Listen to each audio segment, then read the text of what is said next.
Guys, I decided I'm going to start that land nav series, so got my dry erase board behind me and we're going to get going on that. Bear in mind, we're talking map reading, basic map reading and land navigation skills. It's all going to deal with topographical maps, and you're going to need at least a halfway decent compass in order to navigate on that map. There's a bunch of them out there. One that I'm familiar with, I've used it for years, you've seen it in my kit, is the Kaminga military compass. Hasn't failed me yet. It's good in the woods. Just some others off the top of my head is any of the Brunton compasses are good, you know, other than the button ones, just for general direction. But you're going to need a compass that gives you exact information and has some other tools on it as well. But any of the Brunton ones, the silver compasses are good. The silver Ranger is another good compass. I have some experience with that one as well, and I might even be picking one of them up. So again, dealing with topographical maps, they're usually the MGRS, which is a military grid reference system, and that's what you want for any land navigational purposes. So give me a second and adjust the camera, and we're going to get started. Alright guys, we're back. Again, it's basic map reading and land navigation. Talk about the 5 basic colors. Black usually represents any man-made objects. You know, hash marks in black or dashes usually represent trails and things like that. Any buildings or structures, all that type of stuff is going to be in black. Next is red. That equals any major roads or highways, and sometimes there's other markings on the map that they'll use red for, but mainly it's the major roads. Blue, obviously self-explanatory, that's going to represent any water, whether it be rivers, lakes, ponds, streams, ocean, anything like that. Green is going to be your vegetation, and there's 2 types of green. If you get like the lighter green, that's usually not so dense, and the darker green that it gets, that's usually pretty dense forest and stuff like that. Brown is going to represent your contour lines. Contour lines represent elevation, and once we get on the map, we'll show you that a little bit. Next thing I'm going to talk about is some terrain features that you're going to see on the map. There's 5 major terrain features, and you've probably seen in other videos. If you just look at your hand, you can cover pretty much all of the terrain features. But we'll go over them right here on the board real quick. First one you're going to come across is a ridge, which is just a series of hilltops. It'll look something like this. These are all contour lines, of course. So this is a ridge line right here. Each one of these circles represents a hilltop. So a series of hilltops, that represents a ridge line. And again, all these lines right here are contour lines. The next one obviously is a hilltop, which is these circles here. So you got 3 hilltops, a ridge line. Next one we're going to talk about is a saddle, and that comes in between 2 hilltops. So right here in this area is a saddle.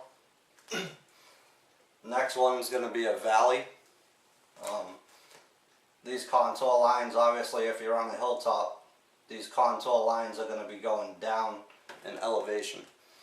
So if you had another hilltop over here, or a ridge line, with contour lines as well, and again this would be going down from each of these hilltops in elevation. In between these 2 ridge lines, right in this area, is a valley. Alright, so we got a ridge line, a hilltop, a saddle, and a valley. Is 4. Next thing I want to talk about is a depression. Let me get that out of your way.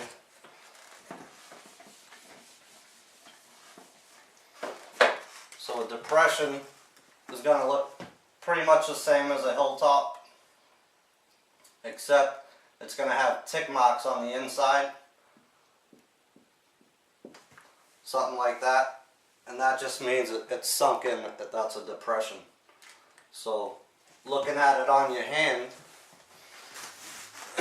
get up so you can see it, each one of my knuckles represents a hilltop, and when they're in a series like that, that represents your ridge line. In between each hilltop, just like I showed on the board, the indent is a saddle.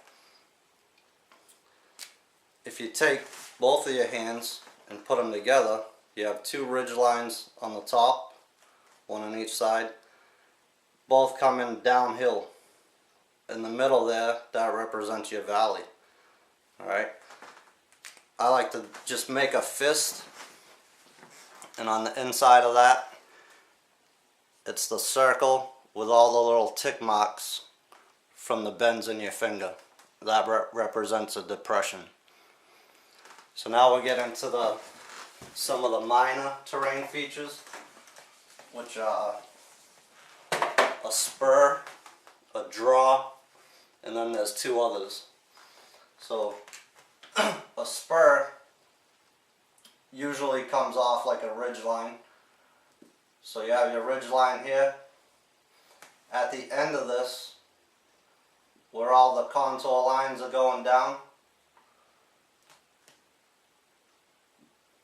this part right here represents a spur. And you can find that on your hand as well. So coming down from the hilltop on the knuckle, each one of your fingers would represent a spur because they stick out.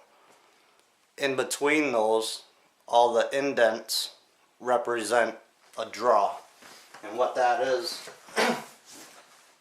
say in between your two ridge lines, these contour lines, again on both sides, are running down away from the hilltops. Well, hopefully you guys can see that. But it's usually, in a draw is where you're going to find water.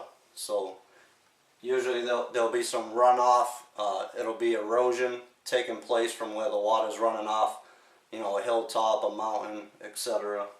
Stuff like that.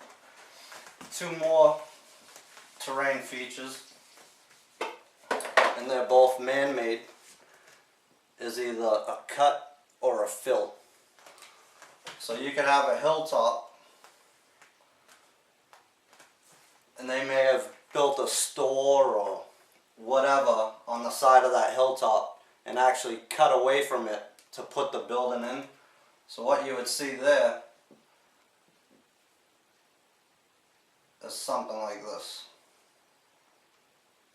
And the tick marks, again, just like a depression, would be facing in, which means they cut away from that hilltop to make that area. Opposite side of that, usually you'll see this a lot with bridges. Just say you have a set of railroad tracks coming through, and they needed to build up that area. So a symbol, I'll just give you a bonus here, throw you a bone, for a bridge on a map is this. Well, if they need to fill that area in to get that set of train tracks in there, you'd see the opposite. The tick marks on this side, meaning they filled in the area in between that, and that's a fill. So those are the basic terrain features on a map. We'll start getting into a little bit more detail as we get along here, but start out with the basics. So we started out with 5 basic colors, which is black, red, green, brown, and red. I'm sorry, black, brown, green, red, and blue. And then you've got the 5 major terrain features, which were ridge, hill, saddle, valley, and depression. And then I showed you the 4 minor ones, which were spur, draw, a cut, and a fill. So that's going to stop at our first video here, and we'll get further in depth again as we go along. So we'll see you on the next one.